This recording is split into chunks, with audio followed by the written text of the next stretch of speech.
YouTube पर हमारी दर्शक हैं जोया अनम और बजाज हाउसिंग फाइनेंस में इन्होंने ख़रीदारी कर रखी है सितंबर 2024 में।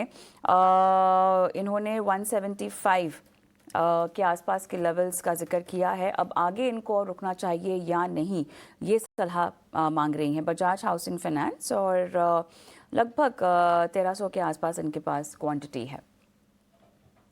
काफी ऊपर के लेवल की बाइंग है लगता है। जो लाइक जब टॉप आना था करीब 187 के अराउंड था, उन्होंने एंट्री ली होगी एंड फ्रॉम दैट टाइम से स्टॉक प्राइसेस के अंदर जो है वो कंटिन्यूसली एक करेक्शन बना हुआ है।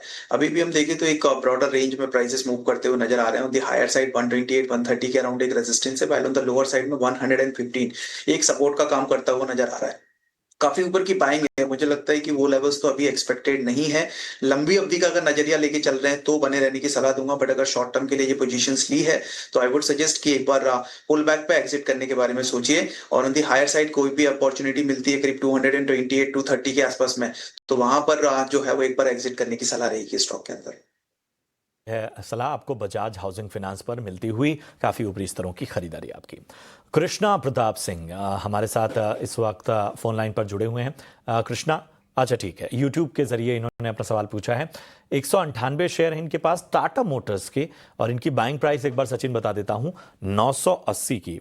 तो आज ज़्यादातर कॉलर जो आ रहे हैं वो उनकी बाइंग काफ़ी ऊपरी स्तरों की है। टाटा मोटर्स में इन्होंने 980 के लेवल पे खरीदारी की हुई है और वहां से हम देख रहे हैं कि अच्छा खासा नुकसान झेल रहे हैं। सचिन, टाटा मोटर्स 980 क्या यहां तक की रिकवरी के लिए ज्यादा समय देना होगा? हाँ बिल्कुल प्रशांत जी, मुझे लगता है काफी ऑब्वियसली काफी ऊपर की बाइंग है। मुझे लगता है इस मोमेंटम को वहां पर पहुंचने के लिए काफी समय लग सकता है स्टॉक को। सो मल्टीपल हर्डल्स हैं उससे पहले स्टॉक के अंदर। अगर हम देखें अभी रिसेंटली भी तो करीब 740 के आसपास में एक इमीडिएट हर्डल है, और इन केस अगर वो ब्रेक होता भी है तो करीब 770 के आसपास में वापस एक रेजिस्टेंस फेस करता हुआ स्टॉक नजर आ सकता है। मेरे हिसाब से अगर लंबी अवधि के लिए रुक सकते हैं तभी वेट कीजिए और एवरेज जरूर करिएगा करीब 750 के आसपास के। अगर ये लेवल्स के ऊपर स्टॉक प्राइसेस सस्टेन होते हैं तो फिर एक बार वापस से रिव्यू ले सकते हैं और एवरेज के बारे में सोच सकते हैं। बट उतनी बड़ी पॉसिबिलिटीज 900 970 के लेवल्स की चेस करने की अभी के लिए नहीं लग रही है। लॉन्ग टर्म का नजरिया है तो ही होल्ड करने की सलाह रहेगी। अदरवाइज एक इमीडिएट स्टॉप लॉस सजेस्ट करूंगा 640 का, उसके स्टॉप लॉस के साथ बने रहिए शॉर्ट टर्म के लिए अगर लिया है तो। और 740 750 के अगर आसपास के प्राइस मिलते हैं तो वहां पर एक बार एग्जिट करने के बारे में सोचिए।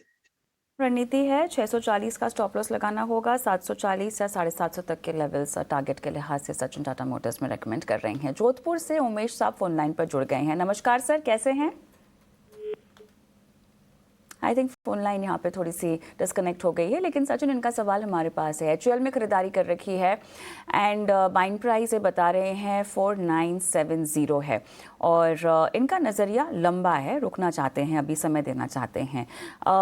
ऊंची बाइंग प्राइस है डेफिनेटली, लेकिन एक पॉजिटिव बात यह है कि नज़रिया भी लंबा रख रहे हैं। रणनीति सही है या आपको लगता है कि निकल जाए? पर मुझे लगता है वेट कर सकते हैं। लंबी अवधि का अगर नजरिया है तो डेफिनेटली वेट कर सकते हैं। ओवरऑल अगर हम देखें तो